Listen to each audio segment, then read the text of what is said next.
Hey, what's up, you sexy bitches, and welcome back to this week's Weekly D. Today I have the amazing Jenyne Butterfly on the podcast. Like, what the F? Jenyne Butterfly was like one of my OG, like, favorite pole dancers, one of the first kind of viral pole dancers, along with like Felix Kane, that I idolized when I first started doing pole. So I was just so excited to be able to interview Jenyne, talk about her pole career and her amazing career within Cirque du Soleil. So this is the Weekly D, because honey, if you ain't getting your D on the daily, you should at least be getting it once on the weekly. If you're not getting any and you want some tea, then come and join Dan up on the Weekly D.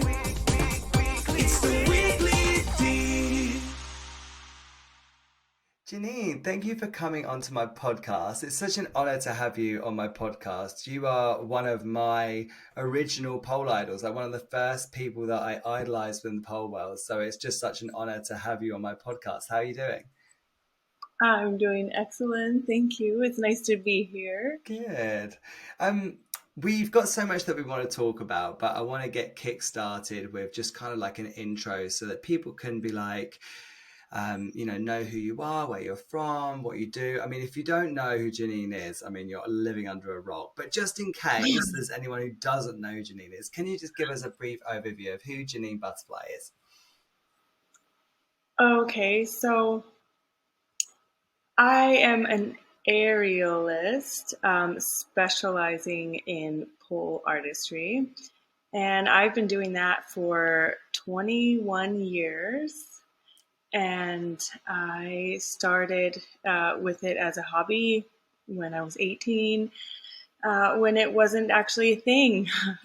It was a very underground circus where I started doing that in Seattle, Washington, and the pole was still only found in exotic clubs and gentlemen's clubs. There wasn't a single pole studio in the world when I started, so it's been a long journey, massive growth, and such an incredible experience to see all of this happen. Really kind of unexpected. I didn't plan on it being a career, but it did definitely morph into that. And just now it's a massive industry. Still definitely involved, but not. I just kind of have taken the back seat with. I have 4 children. Um, Two of them are mine, and then I have 2 stepdaughters, really lovely girls that live with me full time as well. So I'm a busy mom and still a performance artist. I'm still in shows here in Vegas, and it's been amazing. So yeah, I'm a pole dancer. Hi, I'm Jenyne. I'm a pole dancer. Yeah, sounds like a whirlwind of a life, like crazy. I mean, sort of managing, and all 4 kids live with you full time. Yeah.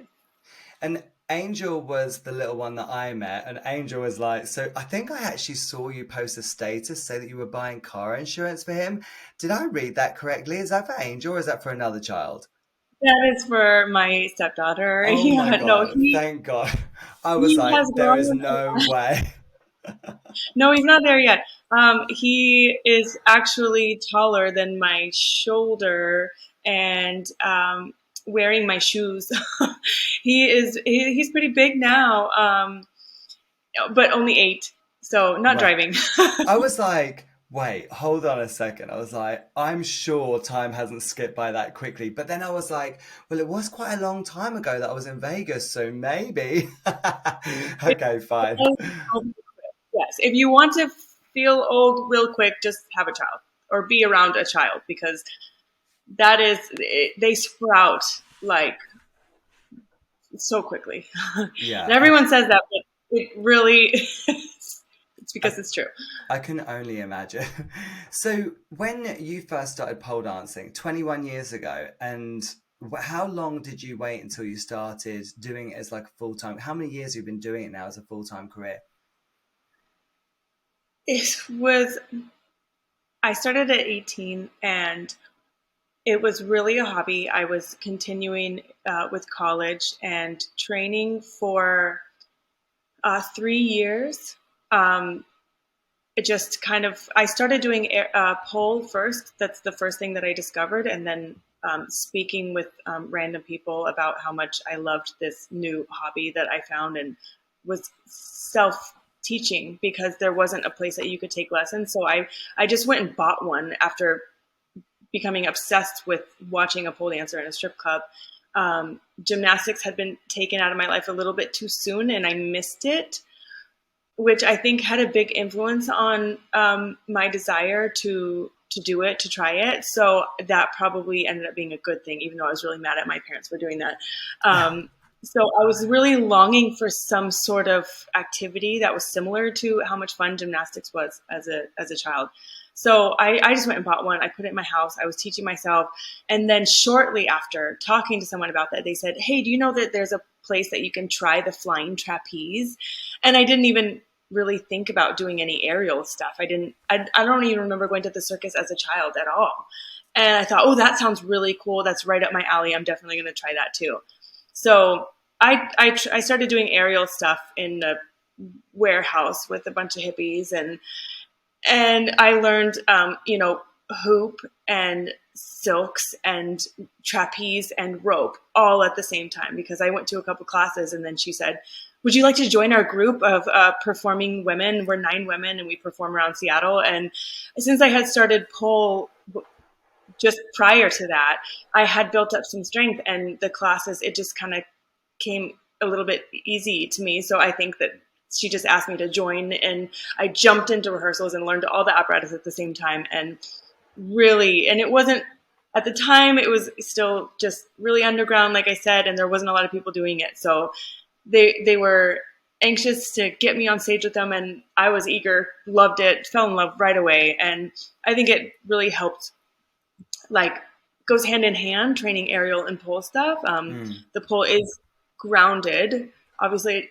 Well, now you can do aerial pole, but it was a grounded apparatus, but I definitely wanted to treat it like an aerial apparatus, like my newfound love with the aerial stuff. And I trained for 3 years, and then I decided, when I moved to LA to do a prestigious design school and continue my college studying interior design and architecture, that's when I realized, oh, I'm actually like really pretty good at this. And I think I can do. Cirque du Soleil I had seen it in Vegas. I went there for a pole competition, and I saw it, and I thought, wow, what a dream. That's a real job. People get paid to dress up in these fabulous costumes and just fly around. Like, that's really cool. But I continued my studies until I went to LA to go to a better school, and I had to find another aerial studio. I couldn't just stop doing it. So when I left Seattle, I was almost devastated to think that I wouldn't do it anymore. And then I found an aerial space in LA where Pink actually was training for her upcoming tours. And I was looking around at the people there, and I thought, oh, I am like good. I'm good at this. Like, I was just kind of thinking, okay, I actually might have something here, and I could probably try to do Cirque du Soleil. And if I want to do it, I need to do it now, because I thought, you can only do these athleticism things when you're young, and I needed to use my body, and I could just use my brain later. So I called my mom. I said, I'm dropping out of college. I'm running away. I'm joining the circus. And she said, that is so you. She said, you go, girl. Oh, and really? Yeah. That's amazing. I was going to 21-year-old. ask you, I was going to say, like, how do your family, because, I mean, my dad, when I told him I was going to teach pole full time, he thought I was crazy. And like, now we just laugh about it. But, it was just really weird. I just wondered, what did your family kind of, think about that change and that big decision that was made? Well, I think my family knows me better than anyone, and I've always just been kind of like the black sheep. Like, my sister went from dental hygienist to like a therapist. She studied psychology, and my brother was in the military. My mom is a nurse, and my dad built houses. I'm the only one. always kind of artist and doing crazy things, always trying to put on a show and, produce plays that I would invite all the neighborhood kids come over, and I would pull out my trunk of costumes. And I was just always, they just know me, and they know that just sounded like something that I would do. That's so They well. were It's fully just so supportive. lucky that they were so supportive of like such a wild and out there idea, especially something that was so unmainstream at the time. I'd love to know what is your. I mean, Cirque du Soleil is definitely something we're going to come to talk about because I just think for so many people that is just like the dream, isn't it? Can you imagine getting that call from Cirque du Soleil? But what do you? So the pole industry was so different back when you first joined it. How would you describe what the pole industry was like when you first joined it? And what were the good things about it? What were the bad things about it?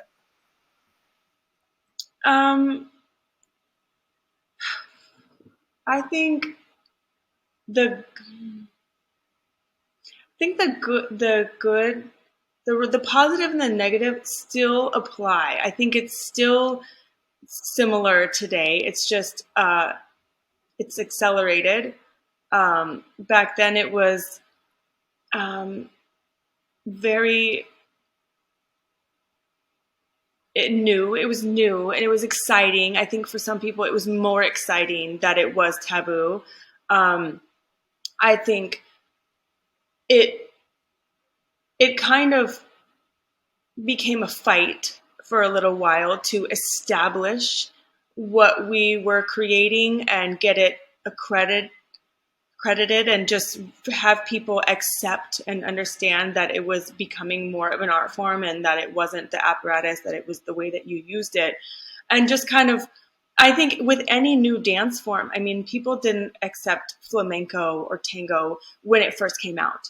It Right. wasn't it wasn't seen as a possibility that it could be just mainstream and that people would accept it.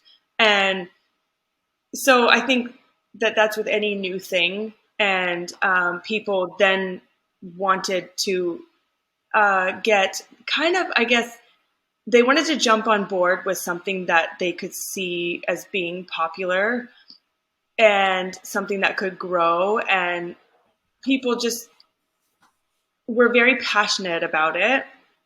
I think maybe some of the passion is lost these days, and some of the artistry has faded. It's gotten a lot more competitive as Mm, it's grown.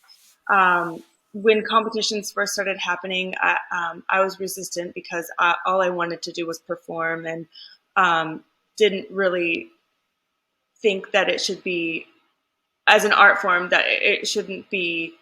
I mean, performance art, you can't really judge and you can't really compare it to others. mm, I just didn't understand that part of it. But um, just the way that I was asked to take part in a lot of competitions, and I found myself doing that in one way or another, being on stage or as a competitor at first, and a judge, and then just a guest artist, and participating. And I saw people get extremely motivated to progress. And I thought, okay, that's a beautiful thing. And if that's what it takes, if you're competitive by nature, and that's what's going to kind of just get you going and give you something to go for, then that's a wonderful thing. And um, I think still, I even though people started fighting and say we need to get this accepted, I knew way back then and still feel the same way that not everyone is going to accept it or appreciate that type of art form, just like how I don't watch football or care for that at all. There's not every single person likes every single thing the same way. So we do get more respect, especially when I do get to say that I made it to Cirque du Soleil as an yeah. artist. It's like immediate recognition, which is Right. really wonderful, but it isn't the end all be all. It doesn't necessarily, if you haven't done Cirque du Soleil, that doesn't mean that you're not an incredible artist. So, but they did build quite the name and get it to a place where people can see that a physically demanding art form Yeah. is a good career. Well, it really did thrust it into, the limelight, didn't it, with the Cirque du Soleil, and both you and Felix, like, definitely played a major part in that, and yeah, we're super grateful for that. I know I am definitely. Yeah. So what would you say is so different about the pole scene now? I think for me, I obviously haven't been doing it quite as long as you have, but I've been doing it about 13 or 14 years now. Feels like forever, but yeah, I guess 21 years is totally a record.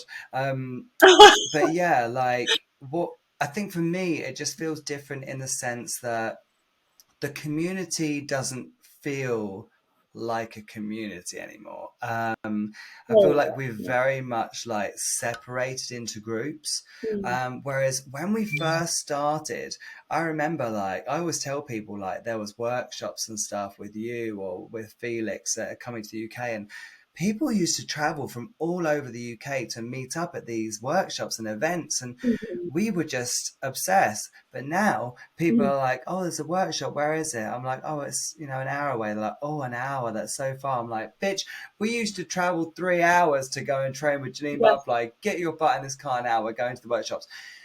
What do you think is so much different Well, now to what it was? I think two things really play a big part in the way that the community's changed.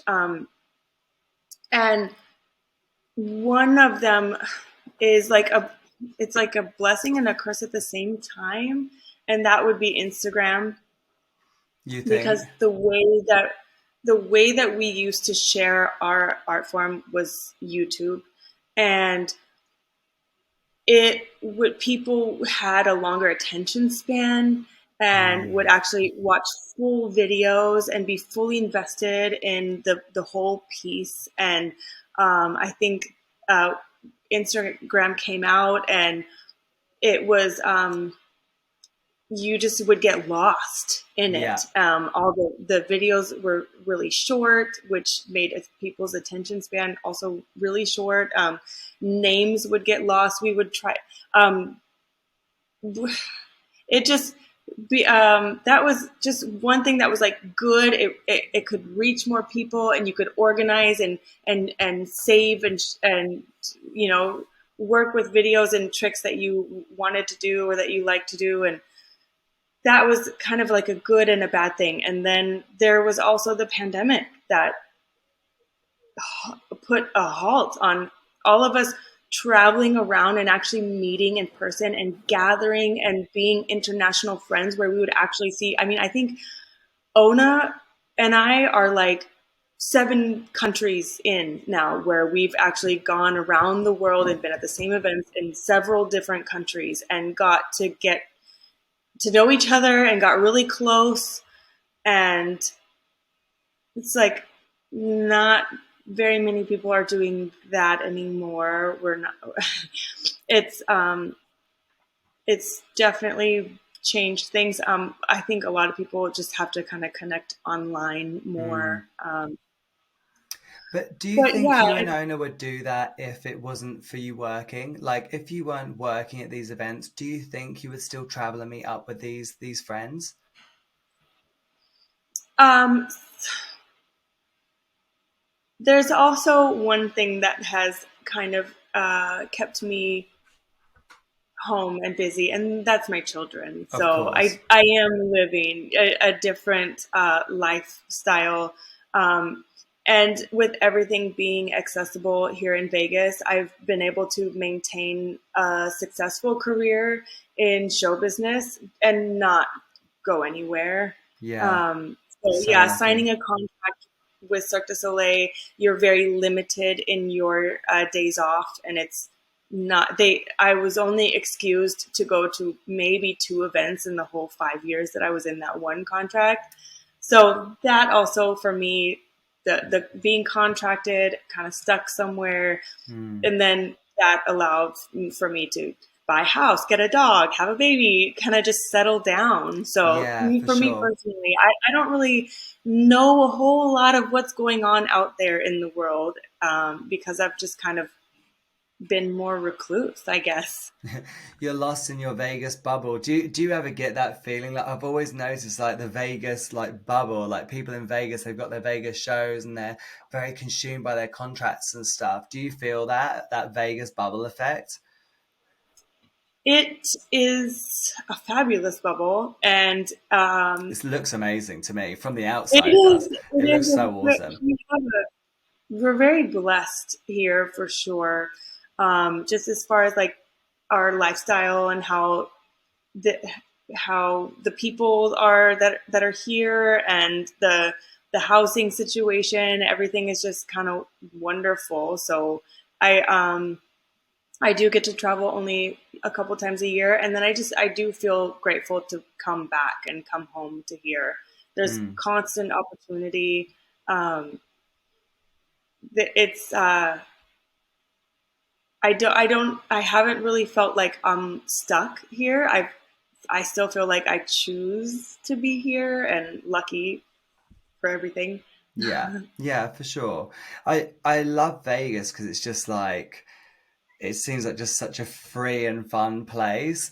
Um, and I just love that. Do you know what? It's one thing whenever sounds really sad. You're gonna be like, wow, that's a really weird thing to do. But sometimes when I'm like bored at home, I'll be like, I'll go on like Rightmove and I'll search houses in Vegas, and the houses are just amazing, and they're so reasonably priced because it's Vegas as well. So like, what you can buy in Vegas that we would buy here are just two completely different things. Like the Vegas houses have got their own pool, they've got these gorgeous tall ceilings, and just like I always say to my husband, like, we need to go to Vegas. He's like, yeah, but we've got nothing in Vegas. I'm like, I know, but I want to go there anyway. It just looks so fun. And it's just, I guess, so are the properties cheaper there because of the fact that there's no kind of like big businesses there running like with their offices, like, do you know what I mean? It's mainly kind of like people in the entertainment industry or people in working in casinos, like the service industry. Is that why the property in Vegas is quite reasonable? The I haven't been able to pinpoint exactly why Vegas was growing, and it was, I think, the fastest growing city for a while. We still are growing pretty immensely. People want to get out of California, and this is the next best thing. We're really close to there, so I think we're just building and building and expanding and expanding. And but that did recently change a lot. I bought my place 7 years ago, and it has tripled in value. Oh, really? So I know the market has changed a lot and has gone up a lot. It's slowly going back down. The pandemic just kind of did change a lot of things, but I think it still is more affordable compared to other cities, but not quite as much as it was before. Right, yeah, because to be fair, I was looking quite a while back. So yeah, it was. I just remember there was a period where I was like, "Oh, let's just run away to Vegas. It's gonna be amazing there." But it's just that whole thing of like, I look at places like Bali as well. You know, like Bali, Indonesia, and I just like look at the places there, and you're like, "Oh, it's so cheap to live there." And then it's just like, "Yeah, but there's nothing that we could do there." I'm like, "Yeah, I know, but let's just go anyway." It looks amazing. So, oh, hey, you. Sorry to interrupt. I just wanted to come on and tell you about one of our podcast sponsors. This podcast is sponsored by the Pole Circus. So, if you've never heard of the Pole Circus before, the Pole Circus is an online showcase and competition which can be entered and watched by anyone from anywhere in the world. So, long as you've got an internet signal, so long as you've got a computer or a TV to watch, you can watch this show and it's going to be amazing. It's on October the 22nd, and the show's going to be freaking awesome. So make sure you check it out. They've got world class judges judging this event. Yeah, it's just going to be super awesome. So make sure you check out the Pole Circus. You can find them on Instagram at the Pole Circus, but I'll also put a little link in the bio of this episode just so you can go and find out a little bit more about them. So make sure you check out the Pole Circus. So talk to me about the Cirque du Soleil journey.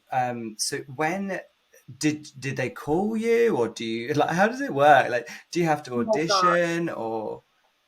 So that my experience was probably different than most. I did. moved to Vegas kind of with that dream, and with that in mind. That was the goal. Mm-hmm. Um, I did come and I auditioned for Cirque du Soleil and made it through several cuts. And at the end, um, they said, "So we want you to come back. It seems like you have a lot of potential, but to be fair, I had just moved here. I still felt very green as an artist, and there weren't places to train here like I expected there to be. So it was difficult for me. I had to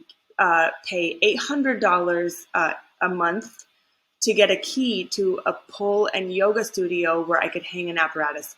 Um, that was short lived because I ended up finding a house with a big ceiling and realized how accessible that was, and Yeah. was able to just train in my home. But there weren't real circus spaces like there are now. There are several places that you can take classes and train now, but back then there actually wasn't. And I got invited to at a pole competition that I was doing at a nightclub. I got invited to cocktail waitress right after I moved here, and so the money was insane. I started working there, making more than $1,000 a night just doing VIP at this cocktail waitress place. Can I just And confirm? Sorry, can I just confirm this cocktail waitressing, not stripping? You're not code wording, are no, you? no, no, Oh, okay. Oh, no, literally just cocktail waitressing, $1,000 a night. bottle service. So there would be, it would be the clubs where like the big DJs were, and everybody would come out and they would pay thousands of dollars to have a table, and you would just bring out their bottle of liquor. It was crazy. I don't know how people were spending, and I was making so much money.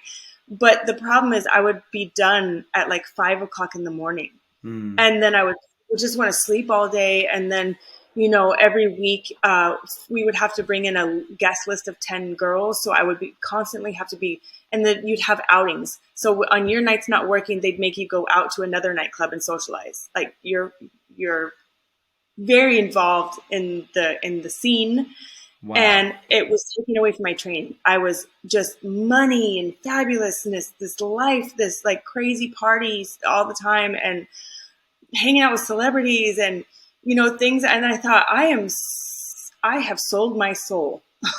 I am not living out my dream. I'm not doing my passion. I'm doing all this for money, and I'm actually getting really burnt out. Hmm. And I had to go to the first Cirque du Soleil audition that I was invited to without much training. And I had worked the night before till 5 o'clock in the morning, and I just went home and showered and went straight to the audition. So I had been up all night. I don't know what I was thinking. I was not prepared. And it was a big reality check. I had to quit that job and say sayonara to the money coming in and all of that, and just focus on my training. Right. And it was a big transition period. It was actually when pole started growing a lot. So that also allowed me to start teaching workshops, and I won the first US championships, and just kind of things started happening at that point. So I was really happy to just kind of really focus on my art and what I wanted to do. But I got invited to another Cirque du Soleil audition, and brought my new. I think I was the first person to ever do an aerial pole. I wanted to combine pole and aerial that I love so much, and I got a job working for Paul Oakenfold. It was like a big DJ at the time, and I took one of my poles from my old studio I built in Seattle, and uh, closed the top and the bottom and put something heavy. Like I asked for sand, and they put rocks, and the noise that it made was so annoying. I ended up not paying the person who did it, but it was a big metal 50 millimeter pole that I turned into an aerial pole by putting a rig point and pulling it up and performing that at a nightclub. And really was like enjoying everything that I was doing so much. And when I brought that apparatus to the next Cirque du Soleil audition as an aerialist, was something that they had not seen before. And I made Right. it all the way. And they said, okay, so we'll call you when we get something for you, like a profile. You have a profile, you have to fit in a role that they're doing or in a new show that they want to do. Yeah. So they know my skills. I'm in their database now. And then it was the waiting game. They ended up calling me to do the Chris Angel show. They wanted me to be a magician's assistant, like be a body double for another girl that was in the Chris Angel show. And that was not at all. I thought, oh gosh, like I just fit into the costume. But this isn't what I want to do at all. No. And that didn't work out. And then they called me again to do Lucy in the Sky with Diamonds in the Beatles Love Show. I fit that profile. They called me in. I went to the theater. What they ended up deciding to do was move someone who did Rope as a Gopi character up and promote them to the Lucy in the Sky with Diamonds. And they offered me the Rope Gopi role, and Rope is my least favorite aerial apparatus. I really dislike that one, and I was like, no, I wanted Lucy. Dang it. Yeah, of So that didn't course. work out. So they had called me a couple times. It didn't work out. And I just said, forget it. I'm enjoying my life. I'm doing my own thing. Cirque is not the dream anymore. It's just, I love what I'm doing. Started traveling around. My videos were getting millions of views on YouTube. And when they called me, I was traveling, I was touring. I think I was in Singapore at the time. And Cirque du Soleil called and they said, we have a new show, a Michael Jackson show. We're starting. We have this pole apparatus that we've designed and we need someone to figure out how to use it. So can you just send us a video of you doing pole to Dirty Diana song? And so I had to find the studio that I was teaching at in Singapore and just film something really quick doing Dirty Diana pole and sent that in. And I got the job. And they said, okay, now we need you to send us a video, answer these questions. One of the questions was like, why do you think that you'd fit this role? Or why do you think you'd be good for this? And in the question I was answering, I said, I think before when I auditioned for Cirque du Soleil, it just wasn't the right fit. I needed to experience more in my career also and really establish myself as an artist more. I needed more experience. And now I think it's the right time. I'm ready to stop traveling and take a contract. I'm like tired of packing a suitcase. I think it just would be perfect timing for me. And a new apparatus, that's exciting. That's super exciting. That's all I want to do is something new. And then they responded back saying, you auditioned for Cirque du Soleil before? They had no idea. They didn't call me because of the file that I had. They called me because they saw my YouTube video. And someone else in What? casting just submitted me, so like based on my popularity online. Oh So my it didn't God. connect like at all that they had me already in their system. And it kind of was hilarious how it worked out in my tour. I was already booked going across Canada and ended up in Montreal, where Cirque headquarters is, when they offered me the contract. I was in Vancouver and I said, well, I'll be right there. I'll come into headquarters and sign the contract in person because I'm going to be in Montreal. That's So just crazy. So they didn't even, isn't that bad, really, that they had this new equipment they needed a pole dance for, and you were already on their books? It makes you kind of think, I wonder how many other people have lost out on opportunities with Cirque because they've just kind of totally forgot about them. Do you know what I mean? the casting, it's grown into such a massive company that there's so Hmm. many people in each department that casting is just constantly out there searching for people. And Right. I don't know if they're more organized in their database system and how they, but even if I would recommend for people to constantly, even if they have sent their information and they've sent videos and they have their resume and everything into the system, reach out again and again and again and constantly look on the Cirque website because they are actually posting specific roles that become available, and just always update if you get new pictures, if you try something new, if you have just anything updated, just continuously reach out to them. And the Cirque journey for you was only ever with MJ, wasn't it? You didn't do any other shows, did you? Well, I did Le Rev, which Dragon is a director that he created a few Cirque du Soleil shows. He worked in Cirque du Soleil as an artistic director, and he created Mystère and big shows that still exist today, running here in Vegas. And then he left the company. I don't know what kind of thing happened, but he wanted to produce more and started his own company, Franco Dragon. And then he created another water show that ran for many, many years here in Vegas. And I did that show. So I actually auditioned for that show. It was a year after I moved here. So way back in 2006, the show was new at the time, I know and what you're I talking I made about. it into that show. It was a water show, so I had to get scuba certified, Yeah. sit through tunnels of water. I was hired specifically for an aerial act in the show. It's a sphere act where three girls Hmm. work just in the sphere together, and they were having babies at the time. So another pregnancy happened, and they needed to hire another aerialist. So I was hired for that, and then they did this in-house audition for Spell Sphere after I was already hired, became hired as a generalist, learned all these dance and splashing character different parts in the show, and then did the in-house audition for Spell Sphere and didn't get chosen. They chose a girl that was shorter than me because she was supposed to be the flyer, and she didn't want to do the act. She was a gymnast and wanted to do the other acts where you're flipping off the cake and doing all these other acrobatic things. And I was the aerialist and I wanted that act, and they didn't give it to me. They gave it to her. We were both like, what? This is the politics involved. I don't know. It's very interesting when Yeah. you're in a big show like that. I actually prefer small shows.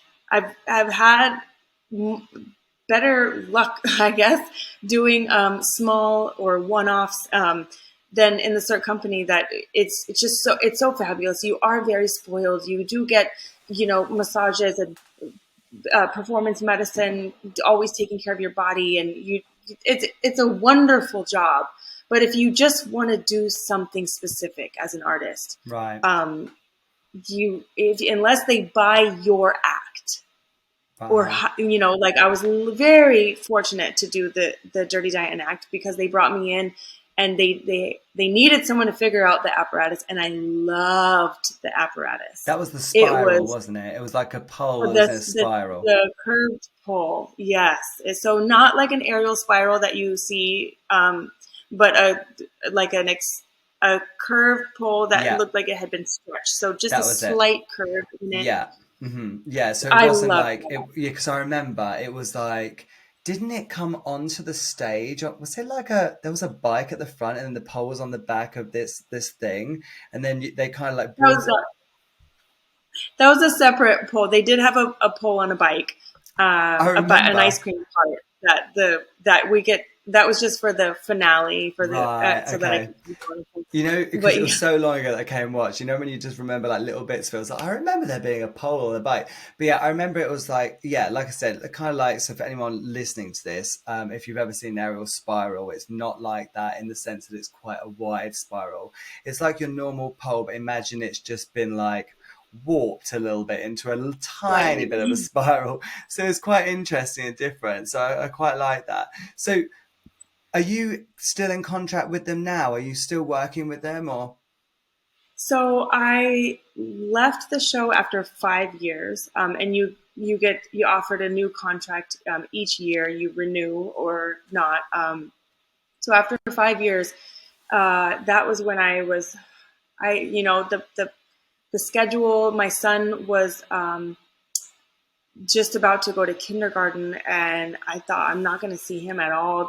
The schedule was very demanding. You work opposite. You work evenings, weekends, and holidays, and um, I was just kind of you have to paint your face the same way every night. And Yeah. I had to really stop doing a lot of my traveling. I missed the pole community a lot at that point. I felt like I was ready to stop packing my suitcase. And then after a few years, I wanted desperately to pack my suitcase. It Right. was, the act was, I designed it, choreographed it in 2012.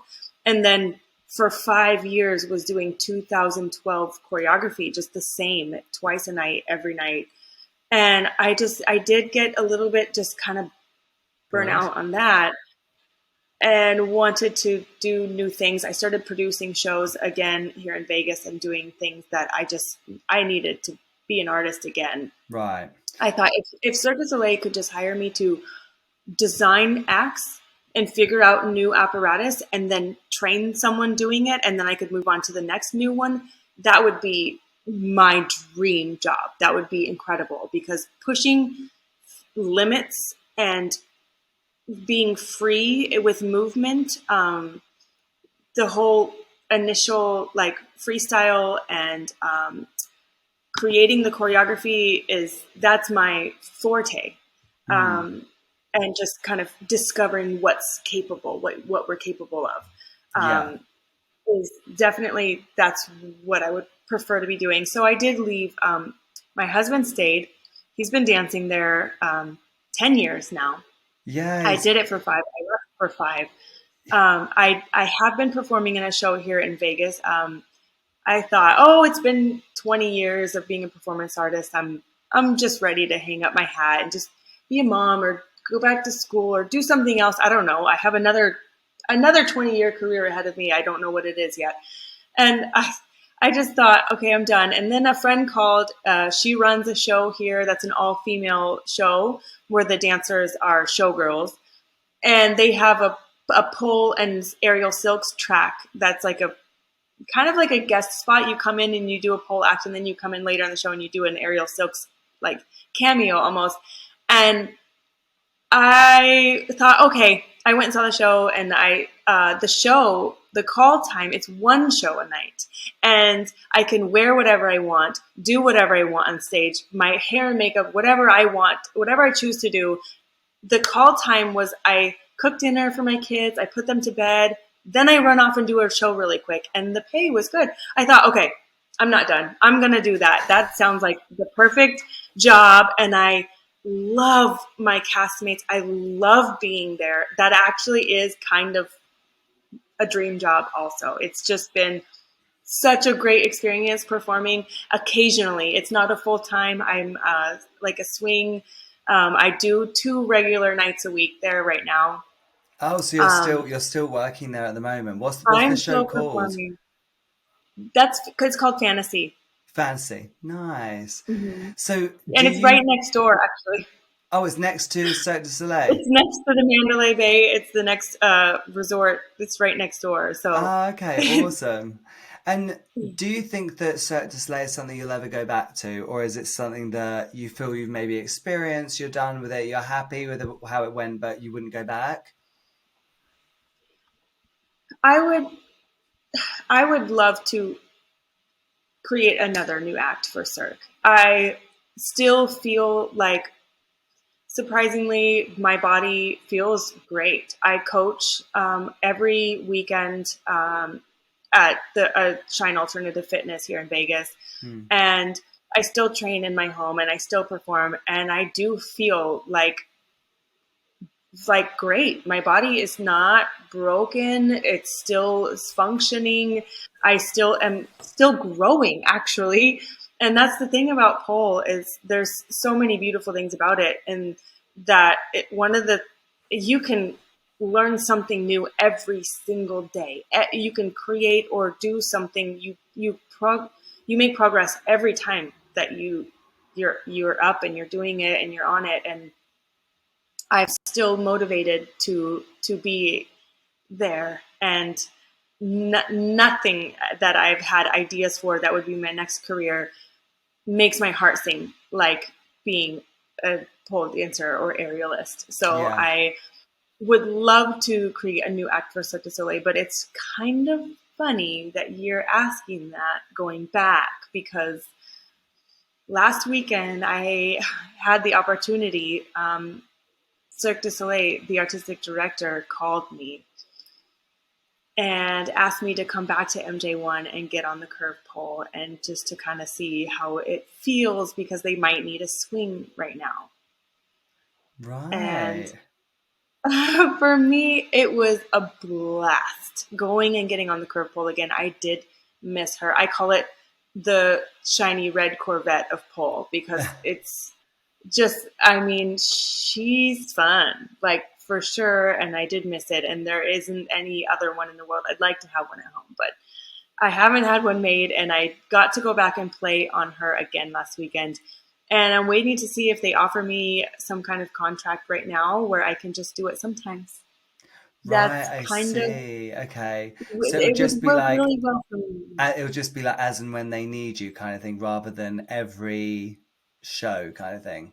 Yes, which is kind of what I wanted towards the end Yeah. of my 5 years. I said, can I split the contract with someone? Can I just keep, I'd like to stay, but I'm really feeling like I need more of a break. And I did have a break and I did get to experience a lot of things that I felt kind of limited to, under contract. But right now, it does seem like a good opportunity it would be a once a week to keep the act in memory and to stay in shape. And then if anything happens, like God forbid, to the girl Natalia, she's lovely. She's the one doing it full time right now.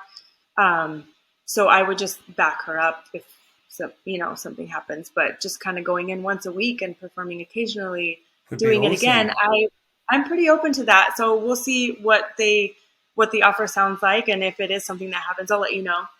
Yeah, for sure. Oh, that would be so cool. And it'd just be nice for you to be able to kind of do it on your own terms. So I thought you meant that they'd taken the curve pole act out and that maybe they'd have you do the curve pole act every now and then. So they've got someone else doing it now? Yes, I trained three different backups while I was there, and two more have come in since I left. Right, Um, I see. but Okay. I was just honored to get that phone call. I Yeah. mean, like, Mama still got it, Well, and you're the they still original. You're need the me. original. Of course they're going to call you. I think it's crazy that you think they wouldn't call you. I mean, you're the first one to do it. And are they doing the same routine that you did back then, or do they? Because I know there's this thing with Cirque du Soleil where when you have an act, if you're on stage, right, and all of a sudden you kind of like you feel like adding something else in. That's not allowed, right? Like you can't just change your choreo or be like, do you know what, guys? I'm going to do a slightly different bit here today. I'm going to do a jade split this time instead of a Allegra. Oh no, You can't do that, it's right? not. You can. I was given opportunities to grow the act while during the time I was there, but it has to fit within your musical cues. They had kind of, there's all these presets. There's a timing that you have to move up, to move back down, to, go to the next. So you're really within a certain limitation, you can make changes, but Mm, I would have had to go in and spend a lot of hours in more rehearsals to make minimal change. So right. I didn't ever feel like that was worth it for me. No. One part of the act I did need to change because I was getting shoulder issues, and I was doing a twisted grip shoulder mount as a start of one of the passes in the act. And I felt that was directly related to my precursor. I was getting injured, and it was just a repetitive, movement over time. And the doctor had said after an MRI, "You are on your way to surgery." And I said, Right. "No, I'm not. I'm not doing that. I'm not going to have surgery." Luckily, there was still time. I took out the one movement that I was doing that I felt was maybe part of the cause. I started training a lot more the physical therapy, just kind of making sure that I was well balanced and took a little a little rest. I took a couple weeks off, came back just with a new training regimen, and they were really supportive on that. So um, God, I and was able taking that to. one movement out, did it make the difference to help your shoulder? Well, I think that that was a part of it because I did heal and I did not have to have surgery or get a cortisone shot or do anything. I was Wow, able to do it naturally, taking out the one amazing. move, doing more balanced in my training. Like I said, the physical therapy where I was just trying to balance out things that I was doing. And I started taking a supplement that I think could have helped repair the little tears that that happened there. But with all of that, What I was the think supplement that you took out of interest? I can share that. I can maybe find it. I have it saved where I've sent it to people. It's just a natural like joint and That joint supplement? I'm. I'll have to, yeah, I'll have to get the name of that. And recently, my husband has also discovered another plant based crazy healing juice that seems to be well worth the cost. Yeah. That has already proven to be very natural healing. So I always love to share little finds like that, just so that everyone can, stay their best, healthy and happy and training well. Well, well, yeah, for sure. Because I think, especially like, for, like you said, with the competition scene, within the pole industry, so many people are getting injuries doing moves that are just they're having to repeat over and over and over again. Have you ever had any serious injuries? Like, obviously, you've had to take time off to have children. That's not really injuries, but have you ever had to take any time out of your shows due to any serious injuries or anything? No, so I'm knocking on the wood floor right now. Yeah. Just to say no, and let's keep it that way. That there was like random like strange things that I had a little minor tear in my Achilles where I had Oh, to wear a boot for 6 weeks, and there really was no explanation for why that happened.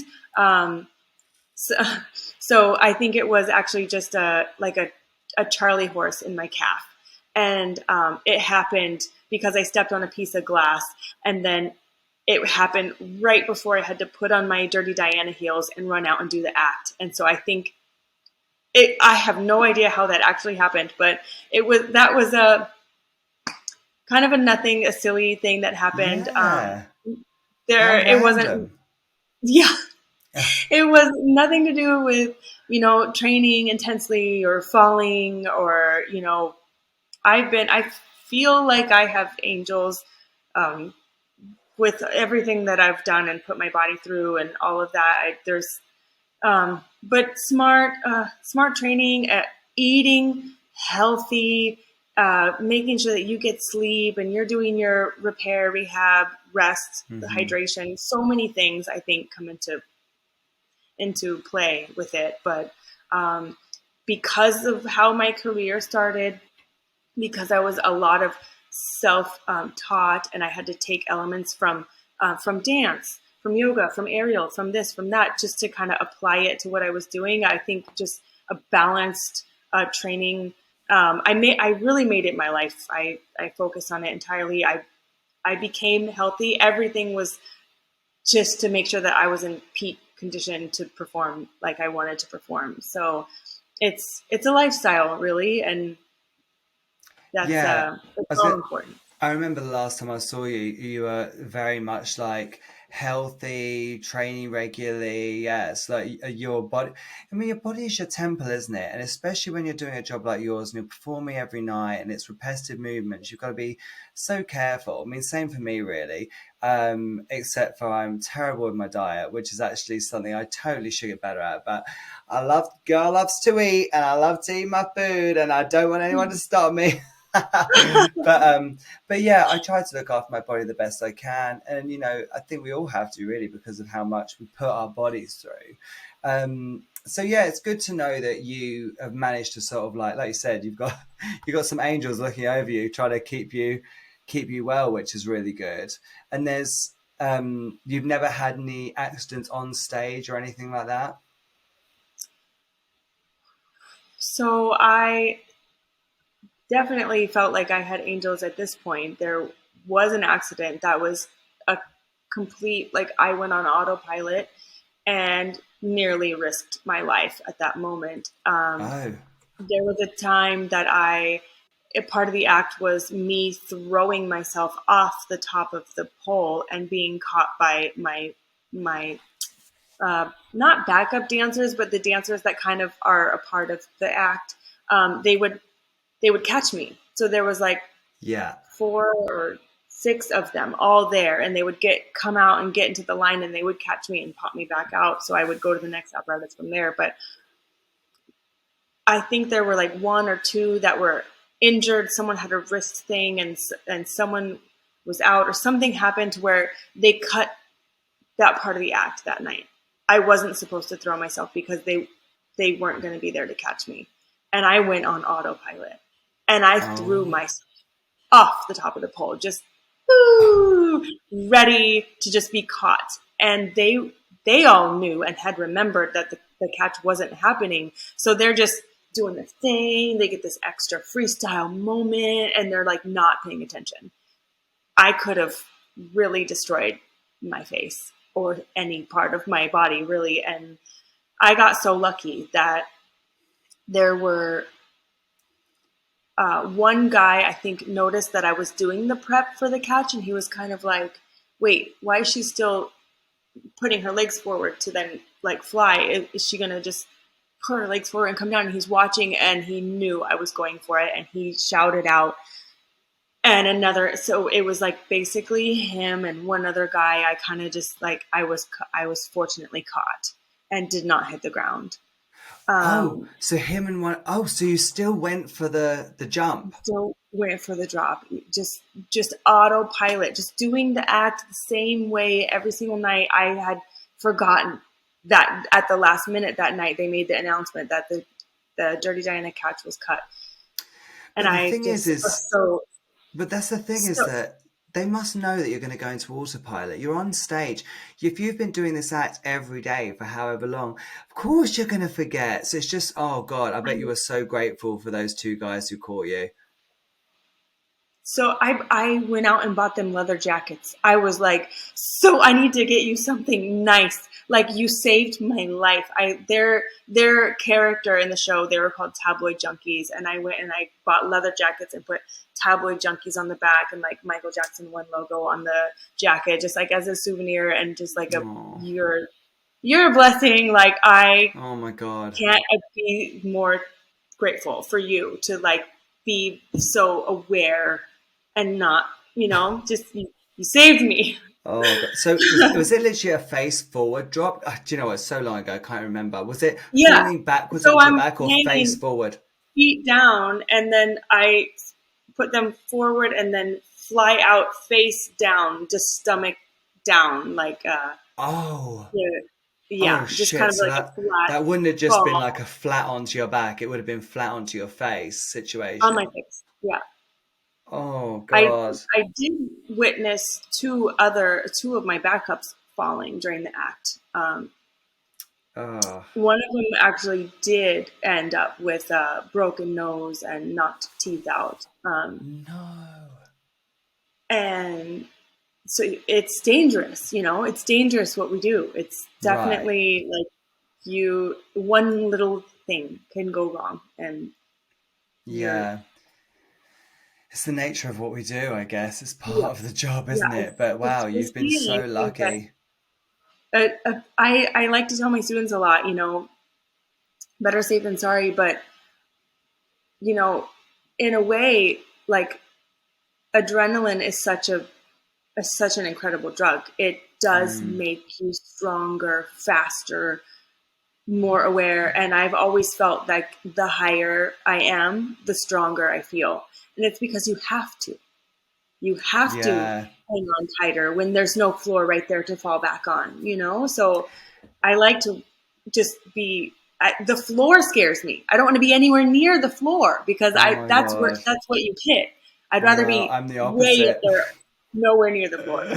So I think I remember seeing a clip. I think it was one of your many viral clips. I think it was an aerial pole. I think that was over it was at one of these clubs where you were dancing for this DJ, and I think was the pole over the top of the audience. Oh yes, yes, that was the Right. Tiesto. Yeah, Yeah, and I did move to aerial Florida.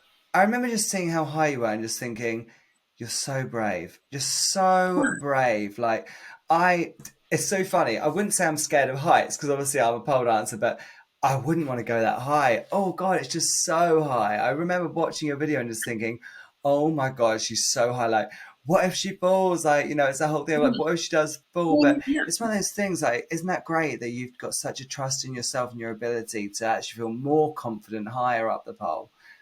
exactly that. You have to trust yourself, and because of my career being the way that it started and how it's progressed, it was a slow progression. I Mm, had to. It wasn't just, oh, I've been pole dancing for 3 years and I throw myself into something wild. It took me so long. It took me 10 years to get mm. to Cirque du Soleil. It took me lots of training to where I just started getting, and it was several years after being a pole artist that I put my pole in the air and felt like if I can do this for 10, 20 minutes without touching the ground, while the ground is there, I can do it for 5 to 10 minutes in the air easy with no ground because I already know that I can do it without touching the ground. I know that I'm confident in my skills, and Yeah. you do. I also don't sweat, so that's one thing that's really been really helpful in pole is not good for looking youthful or having beautiful skin, but I have dry skin, super dry skin. Like my hands don't Right. sweat. I'm not a lot of perspiration person. So that is helpful in pole, actually. Very Oh, helpful to where I don't really get slick spots. I don't feel like I'm not a slippery person. So that's another thing that has really been beneficial to my career and my height. But the one time I went and I was a couple 100 feet in the air was down in Chile in South America when I was doing a performance, and my husband was there translating for me, speaking Spanish to the people who were all getting my aerial act ready. And we're going up in the catwalk, and they're explaining to me that I have to climb over the railing of the catwalk and then reach for the apparatus and then just get on it. And he's looking down and freaking out. We're so high. We hundreds of feet up. Like the people look like ants below us, and I mean, it's like being on a hot air balloon hanging over the side, with no safety. And he's going, "Oh my gosh, whoa!" And I'm like, can you leave, please? Because I'm not thinking that way at all. I'm thinking like, oh, okay, cool. Like I just grab on and go over. And he's going, ah. yeah, yeah. Like you got to get out of here with that energy and that like worriedness. You're starting to get to me. It's I don't think But like like something could go wrong. when you're doing acts at that kind of height, there must be some changes you make. Like, I mean, are there things that you're like, well, I'm not going to put this in just in case because Oh, oh yeah, there's there is. yeah. There were definitely some things that I thought, okay, this move it wouldn't be the safest, especially when you're on a motor that is moving. Um, Yeah, yeah, something could happen to the motor. Not necessarily like, oh, I think I could slip out of this, but like something else could go wrong that could yeah. knock you out. So Hmm. you would definitely do a more locked in kind of movement on that type of performance. But I Because remember that happened to doing Felix, didn't it? Do you remember?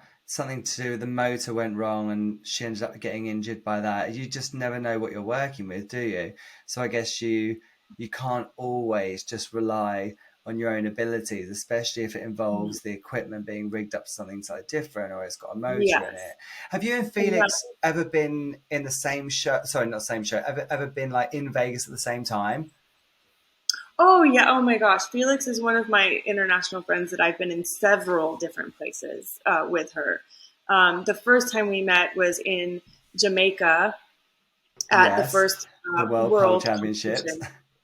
Yeah, that and it was I had already, YouTube had already been out, and we were building our industry, and so her videos were getting a lot of views, and my videos were getting a lot of views, and people had already started their own.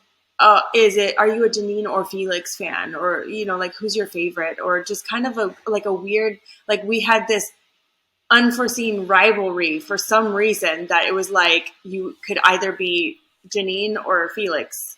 And it was like we met and we thought, this is hilarious. Like, you're amazing. I love you. I respect you. We're like apples and oranges. We move different. Why are people doing this whole drama? And we actually planned on working together at some point. And we did a doubles photo shoot here in Vegas for fun for our fans at the time, and we definitely wanted to build more of a camaraderie. Not we weren't competing against each other, even though technically we were because we were at a competition. But I Yeah, thought that's not for me anyway. So no, she's for sure. incredible and beautiful and so fun. I love the the personality of pole people has been like such a joy. Most people that come and find themselves in the industry are just pleasant and incredible beings. Yeah, we are really lucky. We do have a lot of really nice people within our industry, so we're super lucky with that.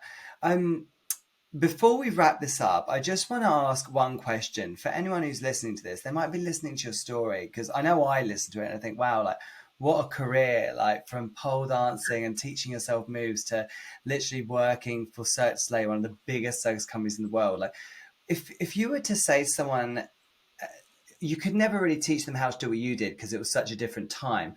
But for someone nowadays who's like, do you know what? I'd love to also do that. I'd love to get really good at this pole gig and go for Cirque du Soleil. Like, what would you say is like is there any tips you would give them to be like, right, you must do this or you must do that? Like, is there anything you'd advise them?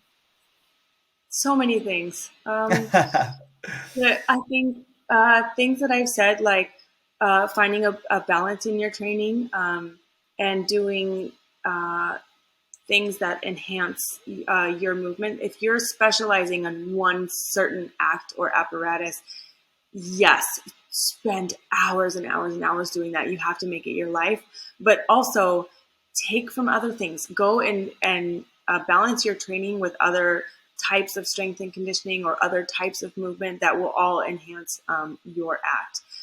It does take a lot of time. You do, but not that that should be work or feel like work to you, because if you truly love it, then it will just enjoy the process. That's a big thing is, you have a dream and you're like, if I can make it to Cirque du Soleil, I'll be happy. No, don't think like Right. that. Don't think I've made it if I get here. The journey, the road to Cirque du Soleil was maybe more fun than actually being in Cirque du Soleil. That whole growth and the experience and the training and the work that comes preliminary, that's like that should be fun too. Just be present in the moment and do everything that you can for it, but live it um, in the moment. And um, would you say it's important for people to have more than one aerial skill?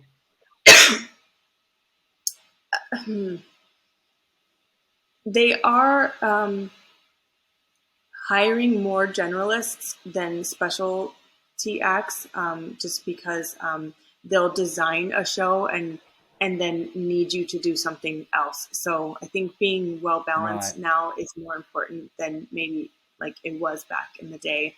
So Yeah. yeah, especially dance and acting in movement, like you'll fill different roles as and do character work. So just being able to be well rounded in all movement and uh, theater, like performance art, I think would just Yeah. be really helpful. It sounds like people just would really benefit from having like a real well-rounded sort of like theatre performing, aerial, pole, kind of Mhm. like being, yeah, like you said, multi-talented, I guess. So just Yes. hours and hours of training. Yes, But and make sure that you have like established your career not as an aspiring circ artist, but just as an artist in general, and put your stuff out there and make things that you want to make. Once you get a contract and you go to Cirque du Soleil, you're going to be very consumed by getting into that role that they place you in. So right, make your art and do things that make you unique and things that you just kind of like create and want to do, because later you might get that contract and then you might not have the time or the uh, availability to just be an artist. So just also focus, yes, you want to be a circ artist, but you're just an artist too, and first and foremost, and yeah. and do it now. The art has to come first, doesn't it? I think for anyone listening to this, I hope those tips have helped you from the Queen of Cirque du Soleil herself. And thank you so much for all of these amazing tips that you've given. It's been really interesting for me to listen to the Cirque du Soleil story, really, because I find it just so fascinating. But and I could talk to you for hours and hours about the Cirque du Soleil, all your pole career, because it's just fascinating for me. I feel like I've known you for so long, and you've just done so much stuff, and you're very inspiring to so many of us. So thank you for everything that you do, Jenyne. We absolutely adore you, and I hope that I can have you come back onto this podcast again sometime soon in the future, and we can talk to you again. Yes, I'd love to. It's been amazing, and thank you for listening. I do hope that it helps somebody and I'm you're sure it living your will. best life. Yeah, no, I know it will. Thank you so much for coming on, and I hope to speak to you again really soon. Take care of yourself. Bye. Bye. Thank you so much for watching this podcast. I hope you enjoyed it. If you could do me the biggest favor and go on to whatever platform you're listening to this from and give us a cheeky 5-star rating. And if you screenshot it and send me the screenshot, I will be adding you into a prize draw to win a nice bunch of goodies from the Polols gift shop. So make sure you go and screenshot it, give us those 5 stars, and I will love you forever. Thank you so much for listening. That was all the tea that you can get this week. Join me next time right here. It's the Weekly Tea.